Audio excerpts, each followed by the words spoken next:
Welcome to Faces Friday. Thanks very much for joining me. And I really enjoy conversations, but I have a chance to talk to colleagues and think through the big ideas with my colleagues.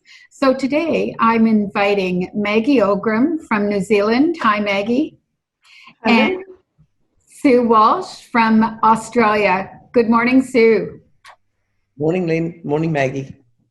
Thanks very much for joining me. It's very early in Australia, 7 a.m., I think, Sue.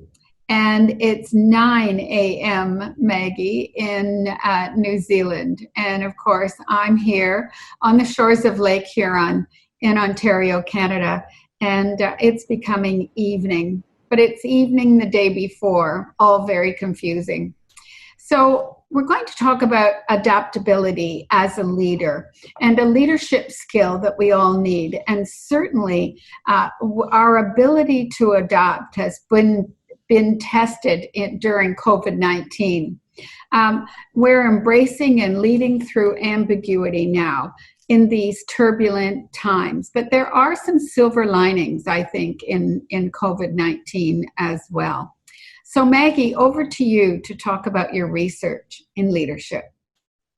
Oh, thank you, Lynn.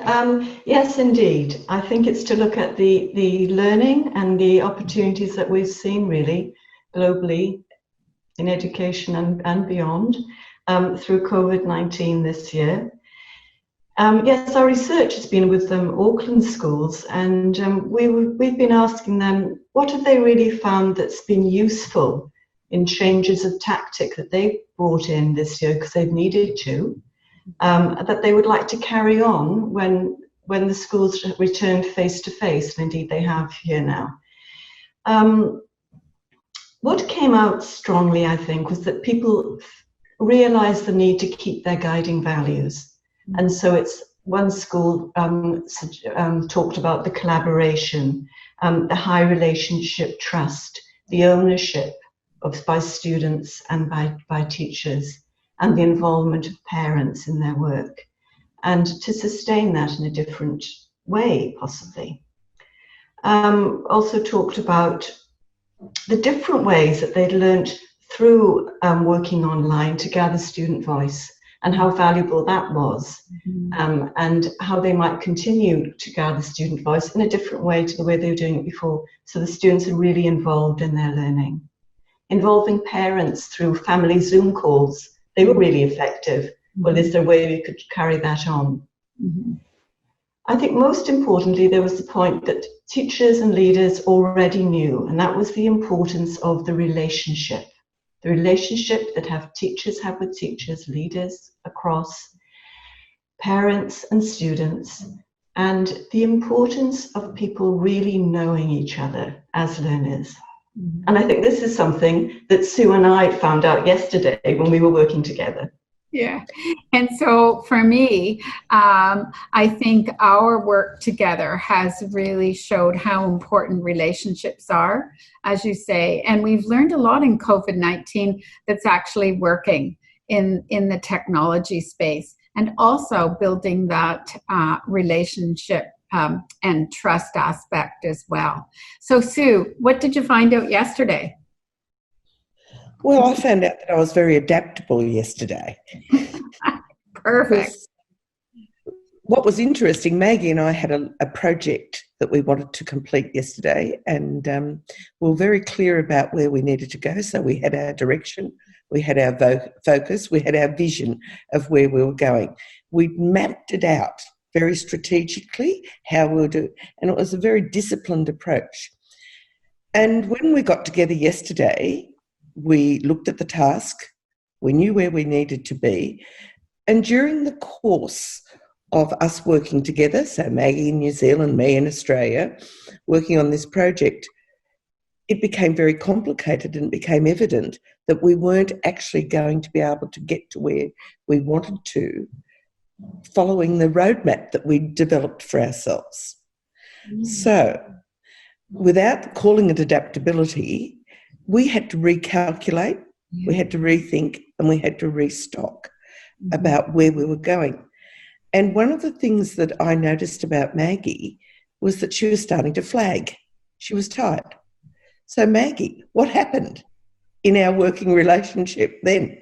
Well, then in our working relationship, where I'd been sort of steering, I suppose, at that point, up to that point, and then I was starting to flag and sort of couldn't see the wood for the trees a bit. Because you know me so well, you were able to come in instantly and see this and step in where you needed to step in. And then you drove for a while. You drove the car. And I was able to regroup and come in and be the support in that situation. Yes. Yeah. That's right, Maggie. So what happened, we really knew where we were going. We knew the direction. Mm-hmm. We had a plan. But because the conditions changed, the condition of the people, the condition of the environment, COVID changed, we decided to recalculate and rethink and reevaluate and get to the ending that we needed to achieve. How good is that? For me, what you've really told us is there's no room for hierarchy or bureaucracy or even a roadmap that's written in stone, that you were flexible, you walked in Maggie's shoes for a bit, took on her perspective, her point of view, and then you traveled on together. So I think that's a fabulous example. And for me, I think leaders who are adaptable are intentionally aware of each other's strengths and needs and build that collective efficacy. So no one is really leading alone. Everyone is leading together. Would you say? Yes, definitely. And I think, again, we can't emphasize enough, I think, that sense of knowing each other and the trust that we have. Mm-hmm. So that I was able to say to Sue, I'm flagging without any worry of judgment of anything in that. But the truth is here, I'm flagging, and Sue was able to come in and support. And collectively, as you say, we had that collective efficacy. Absolutely. And it's interesting to me because adaptability is the last of the 6 dimensions that Michael Fullen and I first researched, and I continued that work. And I think adaptability encompasses all of the abilities as a leader. I mean, you need all of them to lead the work in complex time and in calm times. What do you think? Sue, what do you think? I agree, Lynn, and even though this is a very small example, one of the things that I was reflecting on last night was that we both felt successful at the end of the session, that Maggie went away feeling like she had achieved, and I also felt like I had achieved. So it's having that capacity to see what is happening, not lose your direction, because that's the danger that we're in this COVID period, particularly the experience, the temptation to throw everything else out and say, oh, that's not relevant anymore. Exactly. It's really about, I believe that adaptability, which I call the conditions for success. What does it look like when it's successful? So we had to work on that yesterday, creating the conditions so that we could be successful for the outcome that we were driving for.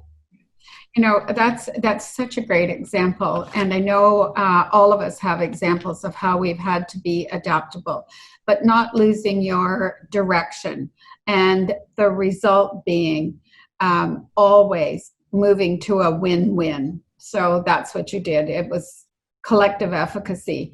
And I think in you being my dear friends and colleagues, we're working this way right across the world, the globe really, in the Clarity Learning Suite. We've come together. We have a direction, but every once in a while we have a detour or a roadblock, but we manage, because we trust each other, to come together and keep on going. Would you say, Maggie, that's true of the Clarity Learning Suite work? Yes, absolutely, Lynn. And I also think that following on you were saying about adaptability being involved, the other dimensions all being seen in adaptability, and as Sue said as well, I think just to pull on that point of imaginability in that dimension, where the last statement in that dimension states about being prepared to make change and how best to make change to ensure equity and excellence for everyone, for all learners, for the students and the teachers, and to be bold in making the changes that are needed.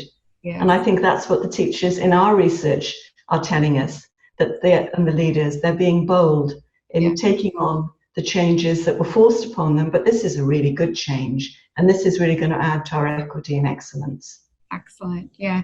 Thank you very much. That's a great way to sum up our conversation. It's about being bold. It's about having the courage to stay the course and hold your nerve until you get the results you want. So biggest thank yous to Sue and to Maggie for coming together with me today to talk to our friends and colleagues across the globe on Faces Friday. Thanks a lot, Maggie. Thanks a lot, Sue. And see everyone for the next Faces Friday. Bye now.